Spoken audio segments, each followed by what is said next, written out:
Salut les libres entrepreneurs, écoutez, je vous laisse cette vidéo. Comme vous l'avez vu sur nos précédentes communications, l'objectif de cette nouvelle aventure avec My Libre Entreprise, ça va être de partager avec vous du contenu, des idées, des nouveautés, des ouvrages, des pépites qu'on essaye de chercher pour vous et notre expérience, parce que j'ai pas la prétention d'avoir des connaissances hors normes, mais plutôt effectivement un travail sur le terrain et une activité de longue date d'accompagnement de gens qui veulent entreprendre ou du moins qui veulent vivre une aventure entrepreneuriale. La différence entre entreprendre et vivre une aventure entrepreneuriale, c'est que par exemple dans le marketing relationnel, le marketing de réseau, comme c'est un modèle clé en main, les gens n'ont pas à gérer tous les aspects contraignants d'une activité dite traditionnelle dans l'entrepreneuriat plus classique. Néanmoins, on y apprend beaucoup de choses et l'objectif, ça va être au final de pouvoir effectivement vous partager des choses qui, je l'espère, vous donneront plus de jus, d'énergie. Moi, je pense que transmettre des connaissances, des compétences ou une expérience, c'est une chose, mais transmettre une énergie, c'est aussi quelque chose qui est assez passionnant et je pense que c'est ce qui nous caractérise depuis toutes ces années. Alors, je suis en train de découvrir un bouquin puisqu'on recherche pour vous des choses qui sont inédites et qui seront en exclusivité sur My Libre Entreprise dans quelques mois. On a un livre qui devrait arriver, qui va faire partie des wow effects les plus importants, comme l'ont fait certains livres. Donc c'est un livre qui va être un best-seller incroyable avec un sujet qui est passionnant et dans lequel il y a un certain nombre de thèmes. Et notamment, pendant des années, moi j'ai dit qu'il fallait être un penseur de possibilités. Mais en fait, être un penseur de possibilités ne fait que d'y penser. Dans le bouquin, il parle de devenir un penseur de l'impossibilité et un réalisateur de la possibilité. C'est très intéressant comme approche. Il y en a plein d'autres. Et ce livre, je vous en parlerai un petit peu plus au fur et à mesure. Mais ce que j'ai envie de vous dire, c'est que dans ma conception au départ, penseur de l'impossibilité, penseur de possibilité, ça voulait dire que derrière chaque obstacle, il y a une solution. Derrière chaque difficulté, il y a une opportunité. Derrière chaque problème, il y a l'occasion de se dépasser pour trouver des choses qui vont nous permettre de grandir, de s'améliorer et de dépasser cette adversité qu'on a en face de nous. Et c'est vrai que le métier d'accompagnement, le métier de manager, le métier de leader, c'est de trouver des solutions pour les gens, avant tout. Les gens, ils ont des problèmes et notre rôle, c'est d'accompagner les gens en leur suggérant un certain nombre d'options, de possibilités, de perspectives. Et c'est compliqué d'aider les gens à régler leurs problèmes si soi-même on n'est pas dans cette démarche. On ne peut donner qu'aux autres, vous pouvez noter ça, on ne peut donner qu'aux autres ce que nous avons réellement nous-mêmes. Par exemple, si je n'ai pas d'argent, ça va être compliqué d'aider quelqu'un sur le plan financier. Si je n'ai pas de temps, je ne vais pas pouvoir consacrer du temps à quelqu'un. Si je n'ai pas quelque part d'amour pour moi, ça va être compliqué d'aimer les autres.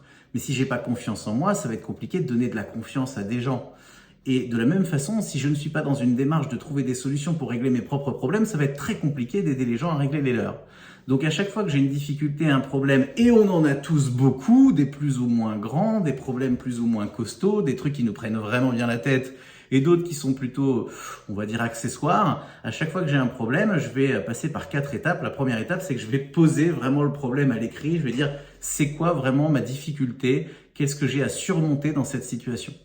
En fonction de ce que j'ai posé sur le papier, le deuxième point, ça va être de réfléchir à quel sera l'impact de ce problème dans 2 ans ou dans 3 ans. Est-ce que ça créera chez moi des émotions, des frustrations, des déceptions? Quel serait quelque part, à quel niveau ce problème actuel que j'ai aujourd'hui, qui peut paraître immense, sera une problématique dans 2 ou 3 ans? Ça permet de relativiser et de prendre du recul. Troisièmement, ensuite, je vais analyser les options. Quel est le plan A, quel est le plan B, quel est le plan C pour pas finir planté? Et donc je vais me dire, ok, j'ai un problème et qu'est-ce que je peux faire face à ce problème? Quel est mon champ d'action? Parce que si je n'ai aucun impact possible, alors ce n'est pas un problème. C'est dans un film où il y avait le Dalai Lama qui exprimait à quelqu'un, si tu as un problème et que tu as une solution, c'est pas un problème. Ça sert à rien de se prendre la tête. Si tu as un problème et que tu n'as pas de solution, alors ce n'est pas un problème non plus. Ça sert à rien de se prendre la tête. Dans les deux cas, en gros, si vous n'avez pas d'impact possible sur ce problème, autant passer à autre chose plutôt que de passer son temps à se concentrer sur quelque chose sur lequel on n'a aucune possibilité d'agir.